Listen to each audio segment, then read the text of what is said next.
नमस्कार, स्वागत है आपका इंडिया न्यूज हरियाणा के डिजिटल प्लेटफॉर्म पर। आपके साथ मैं हूं साक्षी शर्मा। हरियाणा में यूएलबी डिपार्टमेंट की ओर से लगातार जो प्रॉपर्टी सर्वे करवाया जा रहा था, प्रॉपर्टी आईडीज बनाने को लेकर, इस सर्वे को लेकर लगातार जन आक्रोश देखने को मिल रहा था। कई लोगों ने इसको लेकर सवाल उठाए थे और लगातार डिपार्टमेंट इस प्रॉपर्टी सर्वे को लेकर डिपार्टमेंट के साथ ही जयपुर की कंपनी याशी कंपनी, जिसके जरिए ये पूरा सर्वे करवाया जा रहा था, वो लगातार आरोपों के घेरे में थी। ये आरोप लगाए जा रहे थे कि इस कंपनी के द्वारा गलत सर्वे किया गया है और लगभग 95% सर्वे जो है वो गलत है। तमाम अलग अलग नगर पालिकाओं से, अलग अलग नगर परिषद के क्षेत्रों में जो सर्वे किया, उसमें लोगों की प्रॉपर्टी के गलत आंकड़े या लोगों की प्रॉपर्टी का गलत सर्वे उन लोगों तक पहुंचाया, जिससे लोगों की प्रॉपर्टी आईडीज बनने में काफी गड़बड़ियां सामने आ रही थी।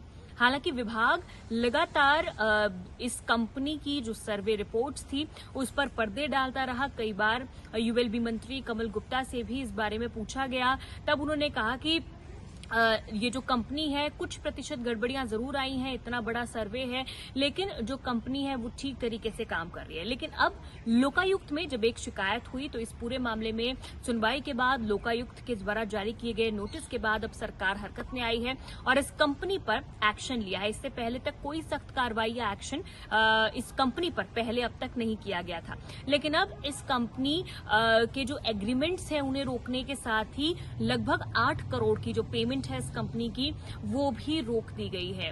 तो अब इस कंपनी को सरकार ने ब्लैकलिस्ट भी कर दिया है। आने से आगे वाले समय में, भविष्य में कभी भी सरकार के किसी भी टेंडर पर काम करने के लिए ये कंपनी योग्य नहीं होगी, क्योंकि इसे सरकार के द्वारा ब्लैकलिस्ट कर दिया गया है। आपको बता दें कि लोकायुक्त की इस शिकायत में कई अधिकारियों के नाम भी शामिल हैं। इसमें यूएलबी मंत्री कमल गुप्ता के साथ साथ ही दर्जन भर से ज्यादा ऐसे अधिकारियों के भी नाम हैं, जिनके द्वारा जिनके तालमेल से ये पूरा जो सर्वे है, सर्वे का घोटाला है, ये होता रहा। क्योंकि नगर परिषद और के जो अधिकारी हैं या नगर निगम के जो अधिकारी हैं, उनके द्वारा सर्टिफिकेट देने के बाद ही इस कंपनी के आंकड़ों को मान्य माना जाता था। प्रॉपर्टी आईडी का जो सर्वे है उसे जाकर उसका आकलन करना होता था, लेकिन उस समय ये गड़बड़ियां जो थी ये नहीं उजागर हुई। लेकिन लगभग 40 लाख से ज्यादा लोग ऐसे हैं जो दर दर भटक रहे हैं अपने प्रॉपर्टी आईडीज को ठीक करवाने को लेकर, जिसके बाद लोकायुक्त में एक आरटीआई एक्टिविस्ट के द्वारा ये शिकायत दर्ज करवाई गई,